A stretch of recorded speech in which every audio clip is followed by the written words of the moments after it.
L'info du Grand Lille en continu. Xavier Silly. Bonjour à toutes et à tous, bienvenue sur Grand Lille TV. Avant de passer au titre de cette édition, il est 18h, on fait un point sur les conditions météorologiques avec quelques perturbations qui persistent, même si les éclaircies reviennent progressivement depuis le début de l'après-midi, avec des éclaircies qui étaient déjà présentes à Lille ce matin. Les températures, par contre, elles, baissent de manière significative. La fraîcheur perdure depuis ce matin à seulement 11 degrés qu'on a pu retrouver pour les maximales dans la région aujourd'hui. Un tour du côté du trafic routier sur le pourtour de Lille avec quelques perturbations toujours à noter sur le périphérique est mais aussi ouest de Lille, notamment au secteur Vauban. Vous le voyez, quelques ralentissements à prévoir pour ceux qui arrivent justement vers le Champ de Mars et également quelques ralentissements sur le périphérique nord de Marcq-en-Barœul pour ceux qui prennent l'A22 en direction de Gand et également sur la rocade de Roubaix. Restez prudents sur les routes.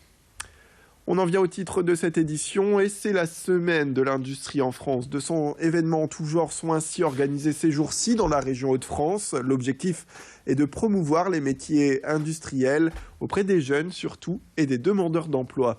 Un rendez-vous qui est nécessaire selon les professionnels du métier puisque l'industrie pâtirait d'une mauvaise image et aurait du mal à recruter de nouveaux salariés. Pourtant, d'ici l'année 2020, en France, le secteur devrait recruter selon les professionnels toujours entre 80 000 et 100 000 personnes chaque année.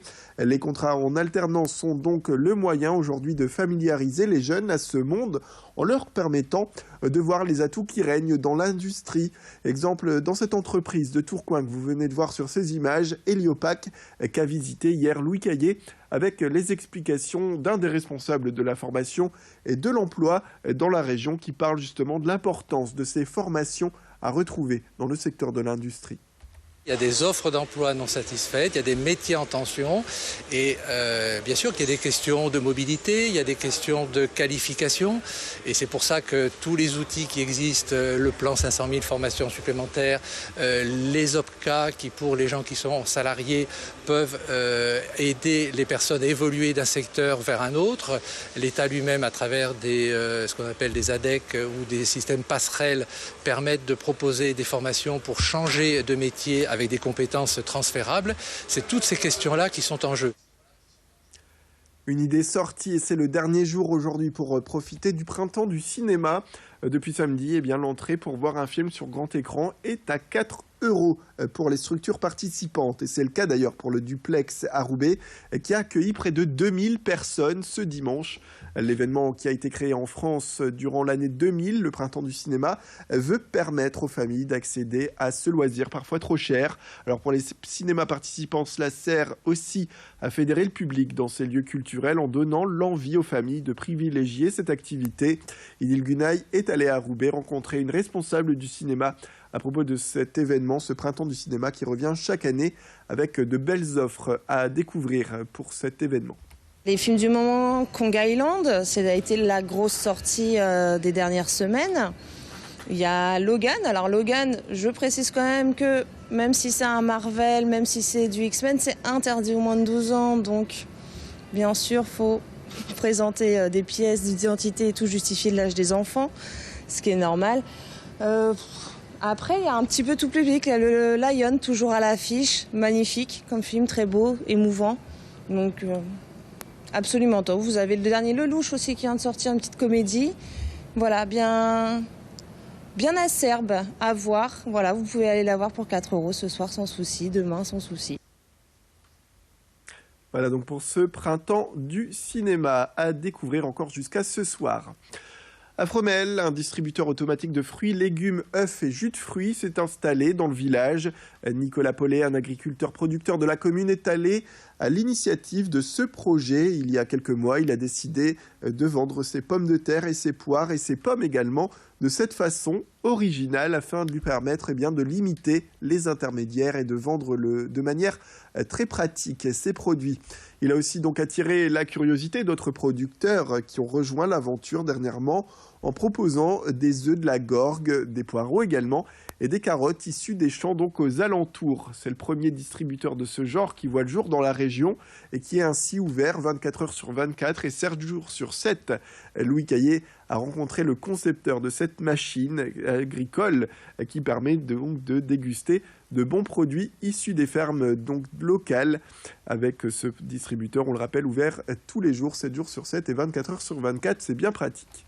Tous les jours, il faut remplir le distributeur tous les matins, étant donné qu'il faut qu'il y ait de la fraîcheur quand même sur les produits.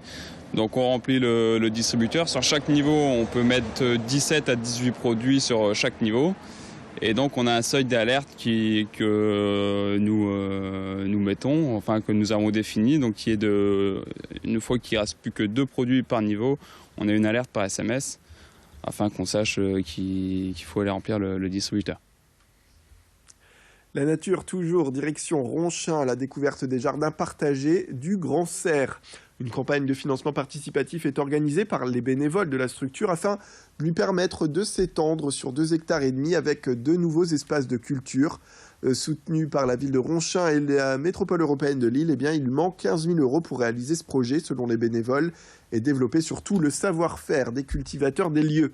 Place donc au jardin partagé avec la permaculture qui y règne, cette permaculture qui permet de récolter sans utiliser des pesticides avec des produits donc qui sont 100% bio selon ceux qui font état du jardin partagé et les habitants du quartier qui peuvent également profiter gratuitement de ces récoltes, sans oublier le surplus qui est donné à une épicerie solidaire.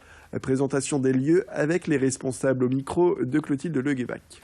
Tous les légumes qui sont produits ici sont sains et sans produits pesticides ou perturbateurs endocriniens ou ce genre de choses qu'aujourd'hui on sait que ça provoque quand même de gros problèmes de santé.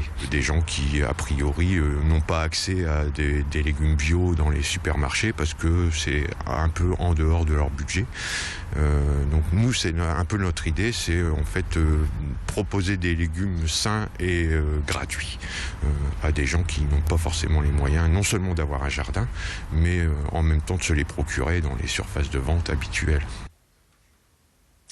C'est la fin de cette édition. Merci à toutes et à tous de nous avoir suivis. Restez avec nous sur Grand Lille TV. Tout de suite, la météo avec Clotilde Leguévac et les conditions de circulation en temps réel. Vous allez le voir, quelques perturbations encore en cours. Il est 18h07 et quelques ralentissements sont à noter, notamment du côté de Roubaix.